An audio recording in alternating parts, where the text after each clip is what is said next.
Реално ли е да се очекува дека постоечкиот систем кој е под притисок да отстави, ќе дава отпор, меѓусебно ќе се штити и ќе се обидува докрај да ги користи сите механизми за да обстои со оглед на тенкото мнозинство во парламентот? После повикот на Зоран Заев да се повлече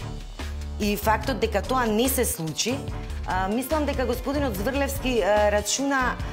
на можностите кои што ги дава законот, односно да се избере нов јавен обвинител, треба да се добие позитивно мислење од Советот на јавни обвинители. Што може да се направи со гломазниот административен апарат создаван исклучиво по партиски клуч, ако заложбата на Заев и неговата влада се дека никој не треба да се плаши за своето работно место, зашто реваншизам нема да има? Едно е што партиите на власт ќе сакаат да направат за да може да ги пратат своите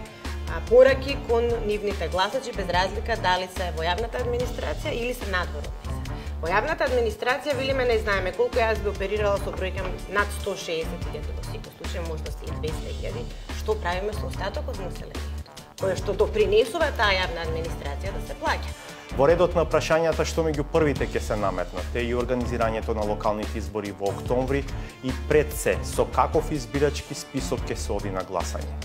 Овие 170 и тие 30.000 може треба да се стават на посебен список, за да заедно, за да доколку дојде до појавување на гласач кој што ќе се бара од тој список, сите оние кои што го наблюдуваат процесот и се дел од процесот да видат малку по, да кажам, фокусирани на истото.